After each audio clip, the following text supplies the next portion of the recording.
Construire une cité quand tu es dans un groupe de ressources techniques. J'ai passé des années à construire des ensembles de logement social à Val-d'Or, puis j'ai pas les clés pour rentrer dedans. Puis le monde dit « Pourquoi tu fais ça? » Je dis « Je ne sais pas. » Mais ce que je sais par contre, lorsque j'aurai des petits-enfants, je vais venir marcher devant ces habitations-là, puis je vais leur raconter l'histoire. Imaginez, vous travaillez dans un GRT, le nombre de legs que vous avez dans une municipalité, le nombre de legs que vous avez dans un secteur. C'est un legs qui est tangible. On est le seul intervenant sur le projet qui est en contact avec tous les intervenants. Ces projets-là se développent avec des architectes, ingénieurs, arpenteurs, notaires, etc. Tous les intervenants, tous les professionnels du projet ne sont pas nécessairement en contact entre eux. Ces projets-là sont gérés par des bénévoles. Donc, dans leur vie, ils vont peut-être faire un projet, 2 projets. Puis la Forestville, c'est exceptionnel. On est rendu à une phase 3. Mais il y a des organismes qui ne font qu'un projet dans leur vie. Donc, les bénévoles n'ont pas nécessairement l'expertise pour développer le projet. D'avoir un groupe de ressources techniques avec nous dans la région qui connaît nos besoins, qui connaît le milieu, qui connaît les capacités du milieu. Ils nous ont permis de cheminer au fil de ces 30 années-là. Les organismes avec lesquels on travaille n'ont pas été créés nécessairement pour développer ce type de projet-là. Ils ont été créés pour développer des services, d'offrir un support ou du logement, par exemple. Mais tout l'aspect technique de développement, de recherche de sites, de trouver d'un financement, toute la notion de permis, travailler des professionnels, des architectes, des ingénieurs, c'est complexe pour la plupart des organismes. Un projet qu'on a fait pour X organismes, on ne peut pas nécessairement le dupliquer ailleurs sur un autre terrain, par exemple, parce qu'ils ont peut-être une clientèle spécifique qui veulent loger, des besoins particuliers qu'eux connaissent par rapport à leur clientèle aussi. Ce qui est important, c'est d'avoir bien des amis et être capable de se rencontrer.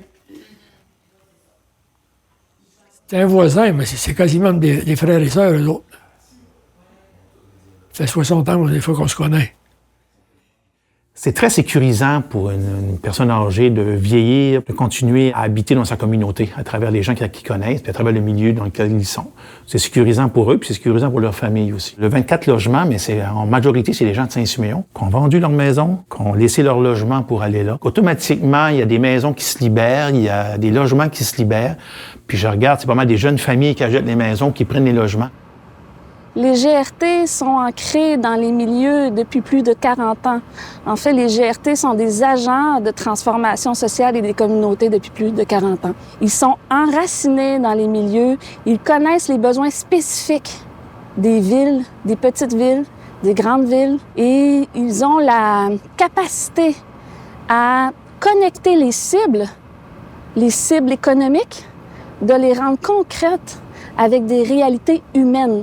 Ils ont la capacité d'humaniser l'immobilier à but non lucratif, social, communautaire ou abordable. Ils sont partout au Québec. Ils ont implanté, il y a des GRT plus petites, plus grosses, mais ils sont présents partout. C'est déjà ça, un élément important à tenir compte. C'est un plus qu'ils ont. Mais ça a toujours été ça, la GRTQ, leur force. Ils étaient partenaires. Partenaires avec les fédérations régionales, partenaires avec les fédérations d'OBNL. C'est eux qui sont souvent sur le terrain puis qui accompagnent les groupes dès le début, avant même que ces groupes-là soient conscients qu'il existe une fédération ou une coop. Ça vaut de l'or. On garde les organismes avec lesquels on travaille toujours en tête. On regarde leur plan de développement et puis en fonction de ce plan de développement, on leur propose des projets, puis lorsqu'on a des opportunités de terrain, de bâtiments ou autres. Nous, on travaille avec la communauté en fonction des besoins énoncés par les milieux. On développe toujours en fonction des besoins de la communauté. On voit qu'on est dans un quartier où il y a énormément de développement.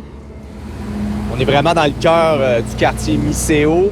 On voit des condos à côté privés, comme je disais tantôt, avec la coopérative d'habitation. Puis ici, du logement en mode office d'habitation. qui voit la différence. Pour assurer des logements pérennes à long terme, etc., ça prend l'implication du communautaire. Ça prend l'implication du milieu. Et les GRT sont les organismes qui sont les plus, je dirais, équipés, expérimentés pour mobiliser le milieu et soutenir le milieu.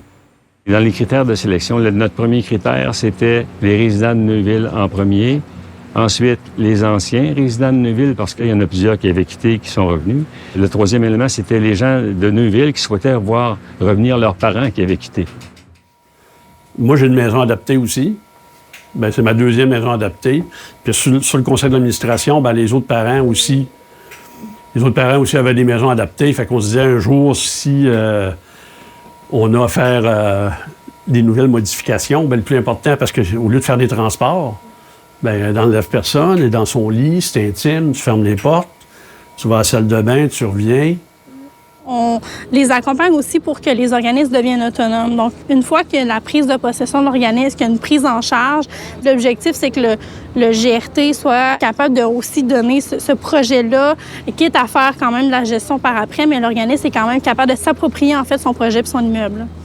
C'est vraiment des édifices qui appartiennent aux communautés. Même si c'est un organisme qui est propriétaire, les municipalités sont partenaires financiers, partenaires au-delà du financement, ils sont partenaires de ces projets-là, de la vision de ces projets-là. C'est un actif pour chacune de ces communautés, les différents projets. Donc, on fait des choses qui sont là pour rester, qui vont faire la différence dans la vie des gens, génération après génération.